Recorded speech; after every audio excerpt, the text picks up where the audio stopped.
Hey everybody, Mark from Rams Up here. A week or so ago, I shared my 41 roster locks for the 2023 LA Rams, and I've increased it to 45 since then. You can check the recent pods for the details.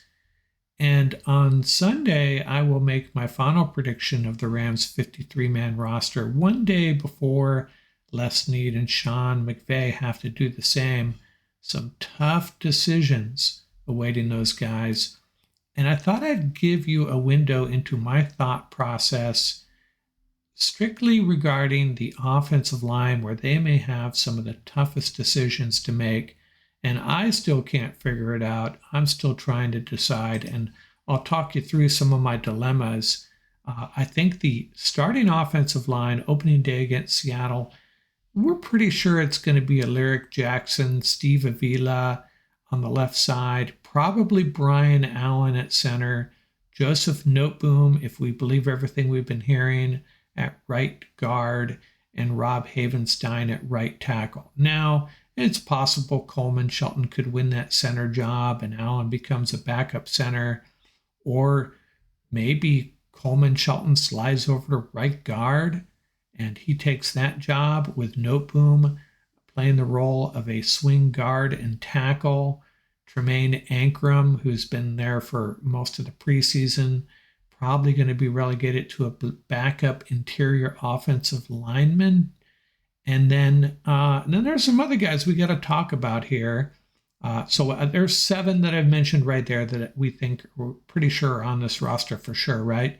Jackson, Avila, Allen, Noteboom, Havenstein, Shelton, and Ankrum. And the 8th guy I think that's on this roster is the rookie out of Georgia, Warren McClendon, who has played pretty well for a rookie, mostly at right tackle. I think he is probably going to be the starting or the backup right tackle to Rob Havenstein at this point, with Logan Bruss banged up and not playing well. We'll get to him in a second. But McClendon, I think, has proven himself and has earned a spot on this roster. So there's eight offensive linemen there for you. And will they carry 9? And I think they should.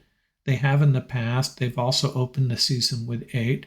Based on what happened last year, they seem to have some fragile guys. Let's go with 9 offensive linemen. But who's the 9th?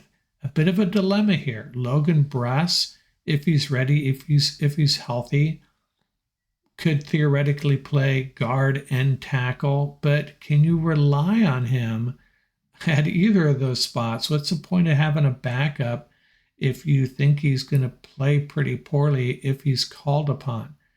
But if you release him, you waive him, a 3rd-round pick, as Tom Courts put out. Sometimes these decisions are not based just on talent. It's based on their potential of making it to your practice squad, and Logan Bruss probably wouldn't.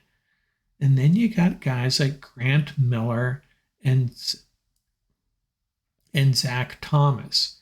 Now, the thing about these 2 guys is they're both undrafted rookies. Well, Thomas is in his 2nd year.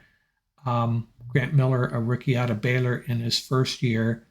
They would probably make it to the practice squad, but I'm telling you, maybe they deserve a roster spot, one of these guys. Brett Stutter pointed this out today, saying Grant Miller maybe deserves a spot. And at first I kind of thought, I don't see it that way. But then I got to thinking about it, went back and watched some of the Raider-Ram game. And Grant Miller and Zach Thomas both played pretty darn well, especially Miller, especially in pass blocking. They opened up the second half with Curry, Grant Miller, McAllister, Zach Thomas, and McClendon, and they played pretty darn well. They really did. Late in the game, Miller slid over to left tackle, and yes, Miller can play tackle, and he has played center. He played 9 games at center for Vanderbilt before transferring to Baylor.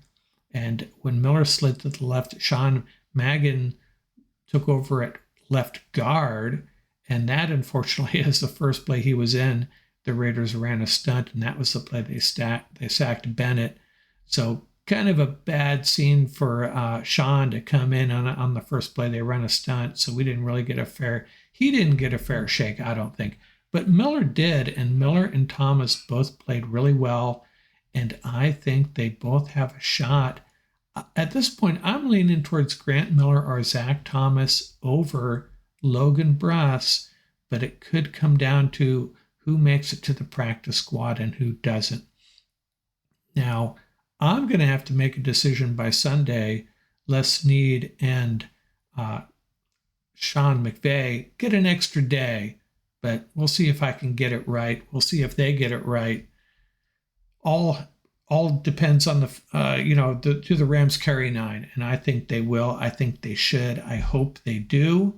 Based on what happened last year, who that 9th guy is going to be, I don't know. It's going to be a tough call. But the end result is the Rams have a pretty solid group of offensive linemen. And if Steve Avila is as good as we think he is, we could have a stud at left guard, and he's going to be surrounded by some pretty good guys, some pretty good players. That's it for now. Out here from Rams Up, I will come back at you tomorrow with a revisit of all the things I want to see in that Ram Bronco game, the final preseason game of the year.